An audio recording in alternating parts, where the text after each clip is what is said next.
Someone asked Hui Neng, the sixth ancestor of Zen, what is the difference between an enlightened person and an ignorant person?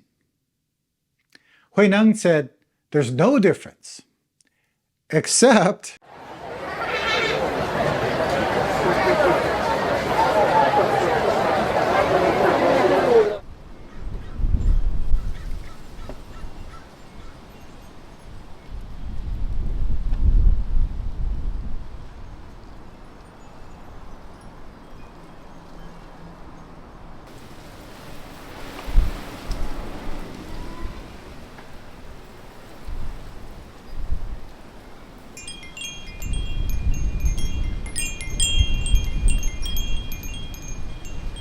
Hello everyone, it's Jason here.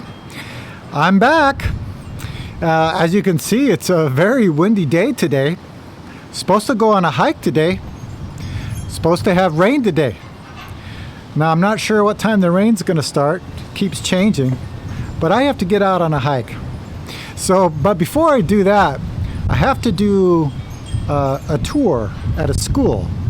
My son Miles, some of you know him, is going to be going into middle school next year. So we're looking at different schools for him. So I'm going to go ahead and do this school tour. And right after that, I'm going to drive straight to the hiking destination. Again, I'm not sure what's going to happen when I get there, but that's been the case lately. So if you want to see what happens, come join me.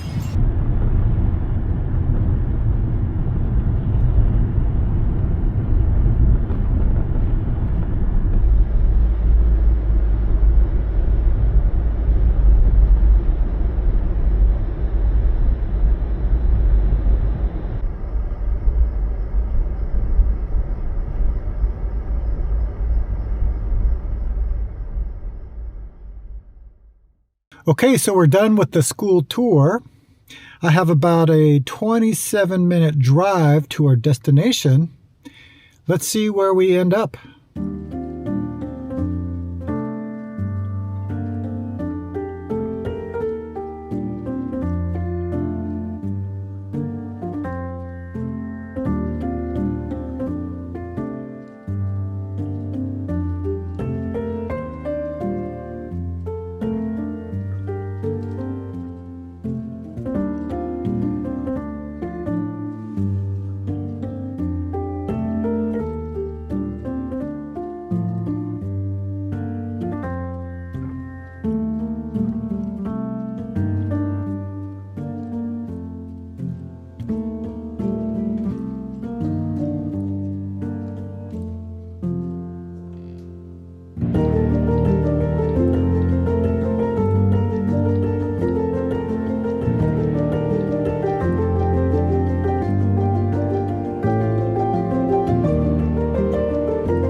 Well, we're here, and it was pouring on the drive over.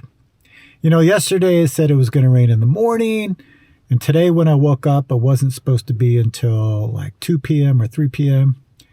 Obviously, it was pouring on the drive. We're here, and it seemed like the rain has let up. Now, I have a raincoat, but I don't have anything else that's rainproof. So I think we're just going to give it a little shot and see what happens.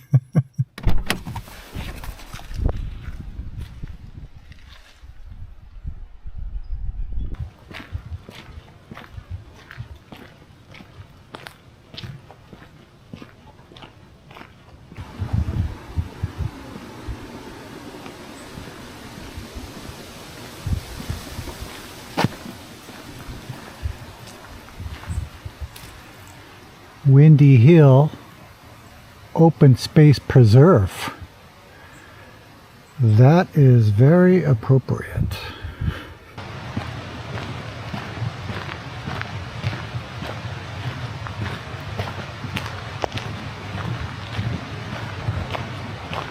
My guess is there's not going to be too many people on this trail today, so we may have it all to ourselves. Let's see.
Well, I'm out of the trees and out in the open.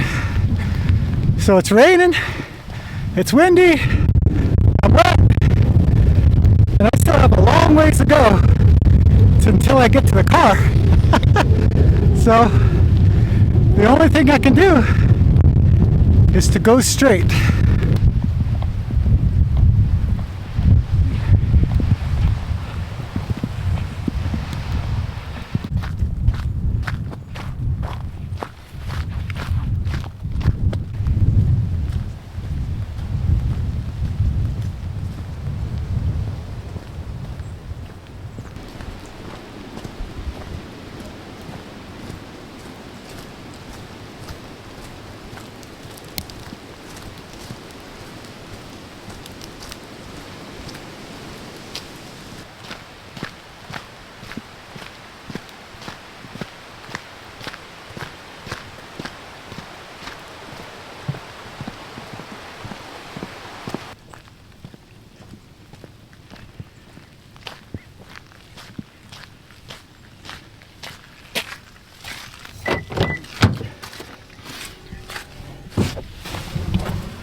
Well, that was an adventure. I'm pretty much soaked right now. So what I think I'm going to do is drive home, change my clothes into something drier, and share a few words with you. Let's go.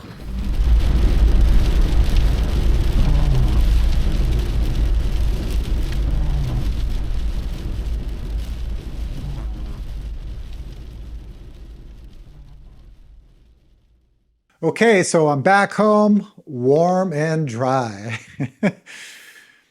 Some of you know that last week I was at the Providence Zen Center leading a one-week retreat. During that retreat, I had a conversation with somebody about enlightenment. Enlightenment and clear mind. That these two things are different. And they had some idea about what enlightenment is.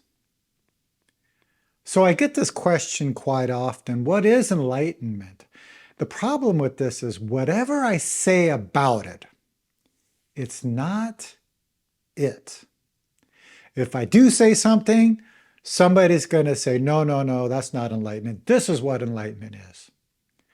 The Buddha said something about enlightenment.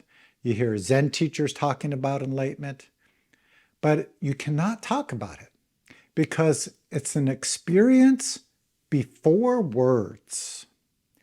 It's an experience before thinking. I'm sure many of you have had this Korean side dish called kimchi.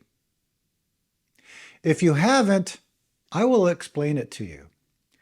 So you take Napa cabbage, You chop it up, and you can mix it with this red hot pepper paste. You can add garlic, green onions, other vegetables if you wish. But the key to kimchi is that you take it after you've mixed everything up, put it into a jar, put the lid on, and you leave it out to ferment. Now you can ferment it for 2 days, 3 days, 5 days. I've actually had 3-year-old kimchi. I don't recommend it, but I've had it. So after the kimchi's done fermenting, you take the lid off. It's got a very strong smell. Many people don't like the smell of kimchi. I think one of my kids said it smelled like dirty socks. But when you taste the kimchi, it's in a different experience. It's crunchy, it's very alive, spicy. Now, if you want, you can learn more about kimchi. I just told you a very little bit about it. You can go through the internet and see the different types of kimchi, maybe different ways of fermenting it. But my question is, did you really have an experience of kimchi? It's just an understanding. So if you really want to experience it, go to the Korean market, buy some kimchi, take off the lid, put it in your mouth, and boom! The experience, the understanding, the moment you're tasting that kimchi, all become one thing. So when we talk about clear mind or enlightenment or satori, the words are pointing to an experience. If you read some of the enlightenment experiences that Zen masters had in the past, it's very interesting and very simple and mundane. One Zen master threw a piece of tile when he was working in the fields, and it hit bamboo, and that sound, boom, woke up his mind.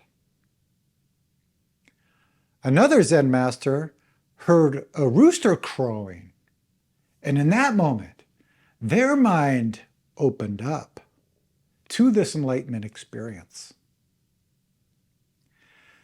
Another Zen master was sitting in a temple, practicing, and just heard the temple bell.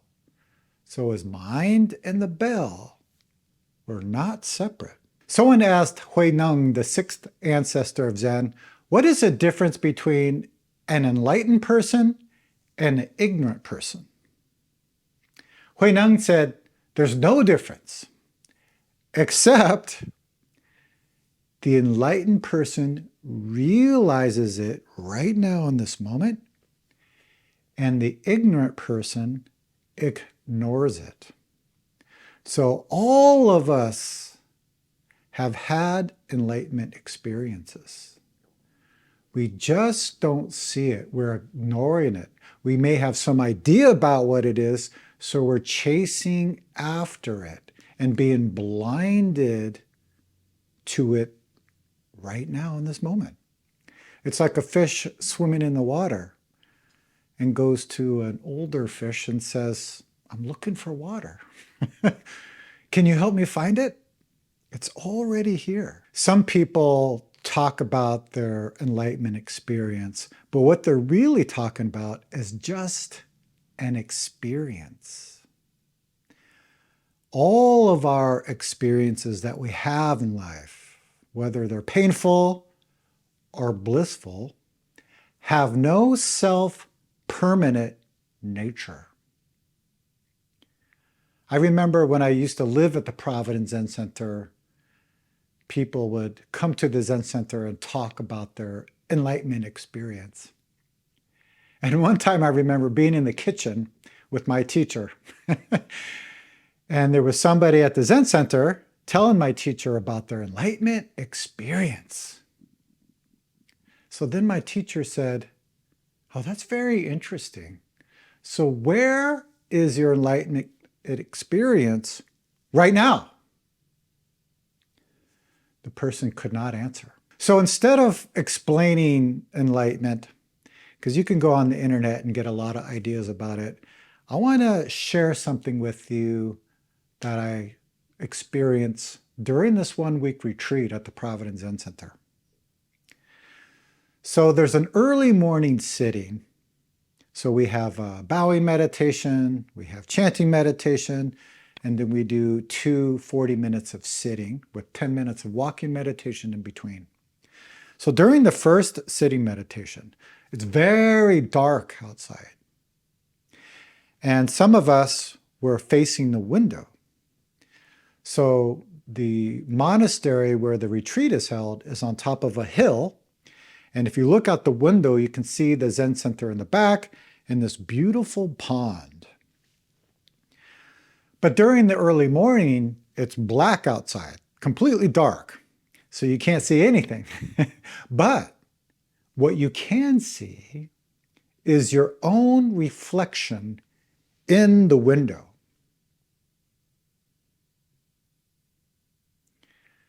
During the second sitting period of that morning, the sun started to rise and it was getting brighter outside.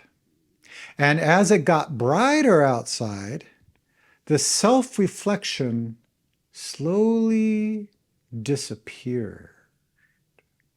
And it was just the pond or just the brown floor.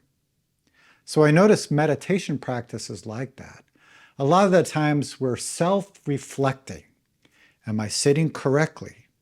Am I going to get enlightenment? You know, this kind of thinking. It's all about ourselves. But our practice is the light. It helps us see through our delusions about ourselves and this world. So one of the 4 great vows says that the delusions are endless. We vow to cut through them all. So another way of saying that is the delusions in our mind are endless. Each moment, our job is to see through them. Then we have this experience of just seeing, just hearing, just smelling, where our mind and this moment are not separate. Maybe that analogy was helpful, maybe it was not. I'm sure the Dharma trolls can jump all over this. So more important than my words about enlightenment or the teachings of enlightenment that you may read is your own experience of it that exists right now in this moment. One way we help students with this in the school I teach in is koan practice. That the words are pointing to an experience. And if we keep our mind opened, it will manifest on its own.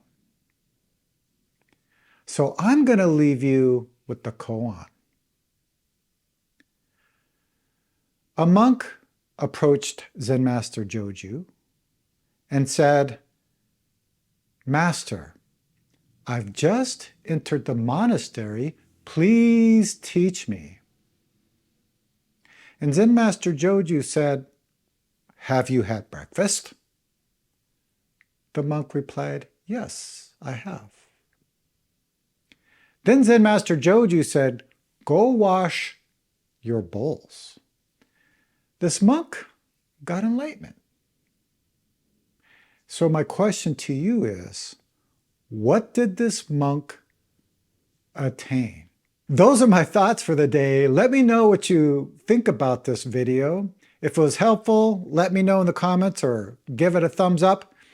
And I'd be interested in hearing what you have to say about this topic. All right, everyone, I'm glad to be back. I'm glad to be making videos again and sharing my experience with you. I hope you all are well, and I will see you very soon.